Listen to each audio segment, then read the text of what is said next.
Hello বন্ধুরা, কেমন আছেন সবাই? আশা করতেছি অনেক ভালো আছেন। আজকে আপনাদের সামনে টেকলা স্ট্রাকচার এর পূর্ণাঙ্গ টিউটোরিয়াল নিয়ে আলোচনা করব। জানলে খুশি হবেন যে বাংলায় এই প্রথম পূর্ণাঙ্গ টিউটোরিয়াল নিয়ে আপনাদের সামনে আসলাম, যা থেকে আপনারা সম্পূর্ণ টেকলার বেসিক থেকে শুরু করে সব কিছু শেখানো হবে এবং পার্ট বাই পার্ট শেখানো হবে। আপনারা এখান থেকে অনলি 1 মাস আধা ঘন্টার মতো যদি সময় দেন, তাহলে পুরো টেকলা স্ট্রাকচারের খুঁটিনাটি এবং পুরো একটা লাইভ প্রজেক্ট করতে পারবেন। আসুন তাহলে কাজ শুরু করা যাক।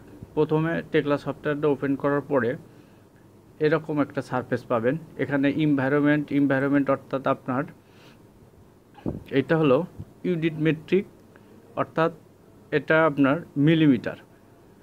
এখানে টেকলা সাধারণত স্টিলের কাজ, টেকলা বলতে স্টিলের কাজটা মিলিমিটারে করা হয়। দেন তারপরে স্টিল ডিটেল, যেহেতু আমরা স্টিলের কাজ করব, কনফিগারেশন ফুল দিয়ে ওকে দেব। ওকে দেওয়ার পরে একটু সময় নেবে, যেহেতু অনেক ভারী সফটওয়্যার।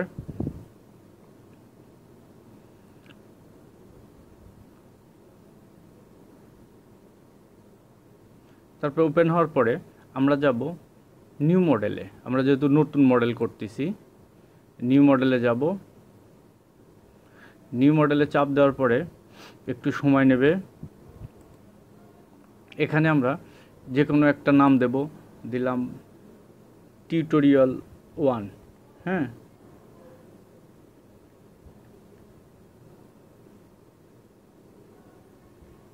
টিউটোরিয়াল 1।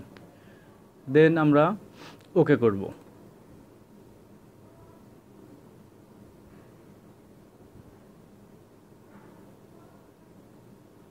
ওকে করার পরে যেহেতু এটা ত্রিমাত্রিক অর্থাৎ 3D ভিউ আমাদের দেখাবে, সো সেক্ষেত্রে এখানে একটা সারফেস আসবে। একটু দেখেন, এখান থেকে আপনারা এই অ্যারোতে চাপ দিয়ে এই যে আমাদের ত্রিমাত্রিক, এটা তারপর ওকে করব, আমাদের সারফেসটা চলে যাচ্ছে। তো এখানে আমরা দেখতেছি কিছু গ্রিড লাইন এসেছে। আমরা সাধারণত জানি গ্রিড লাইন কি। সো এখানে প্রথমে যে কাজটা করতে হবে, আমাদের গ্রিড লাইনগুলা এডিট করতে হবে। এডিট করব কিভাবে? অর্থাৎ আমার যতখানি দরকার, সাপোজ আমরা 200 feet by 200 metre by 150 metre একটা স্টিল স্ট্রাকচারের ড্রয়িং করব। সেক্ষেত্রে আমরা গ্রিড লাইনে চাপ দিয়ে ডাবল ক্লিক করার পরে এরকম গ্রিড লাইনের একটা সারফেস আসবে। এক্স আর হলো ওয়াই জেড। হ্যাঁ, এক্সের আগে দেখি এক্স কোন দিকে আছে। এক্স আছে হচ্ছে 1 2 3 4, অর্থাৎ এদিকে যদি লং সেকশন ধরি, অর্থাৎ লম্বা যদি ধরি, তাহলে লম্বায় আমাদের আছে সাপোজ 100 মিটার। 100 মিটার আমরা কয়টা গ্রিডে ভাগ করব? সাপোজ আমরা 4টা গ্রিডে ভাগ করব। প্রতিটা গ্রিডের মান হবে তাহলে 4টা দিয়ে ভাগ করলে প্রতিটা গ্রিডের মান হবে,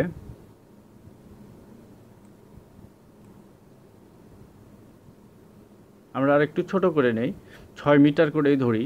6 মিটার করে ধরলে 4 6 24।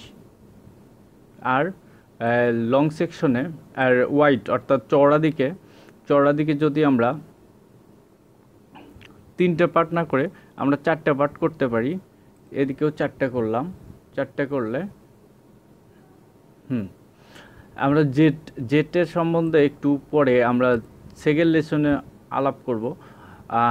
এখন সাধারণত এটুকু আপনারা দেখেন, ওয়াইয়ের দিকে যেহেতু আমরা একটা বাড়াইছি, অর্থাৎ ওয়াই সেকশনে একটা গ্রিড বাড়বে, অর্থাৎ D A B C D E সেকশনটা আমাদের অ্যাড করতে হবে। তাহলে এখন দেখেন মডিফাই করি, ইয়েস একটা গ্রিড বেড়ে গেছে। এখন আমরা এটা ক্লোজ করে দিতে পারি এবং দেখেন আমাদের গ্রিড চলে আসছে। দেন তারপর আমরা এটাকে এমনি মাউস দিয়ে আপনি যদি ঘুরান তাহলে ডানে বামে যাবে, ছোট বড় হবে, কিন্তু রোটেট হবে না। রোটেট করার ক্ষেত্রে আপনাকে অবশ্যই কন্ট্রোল ধরতে হবে। কন্ট্রোল ধরে দেন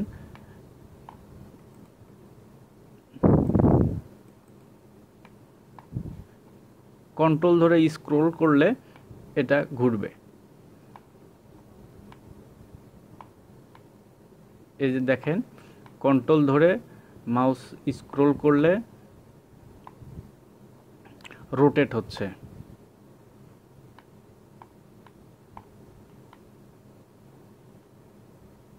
আমরা এভাবে গ্রিড লাইন তৈরি করব।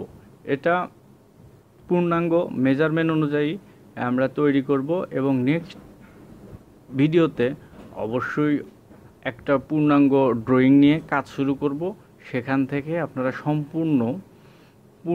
সম্পূর্ণ একটা স্টিল স্ট্রাকচার লাইভ প্রজেক্ট করব। ওকে, থ্যাংক ইউ বন্ধুরা। পরের ভিডিও দেখার জন্য অবশ্যই আমার চ্যানেলে সাবস্ক্রাইব করবেন এবং লাইক কমেন্ট দিয়ে অ্যাক্টিভ থাকবেন এবং আশা করছি খুব ভালোভাবে বুঝতে পেরেছেন। Thank you all.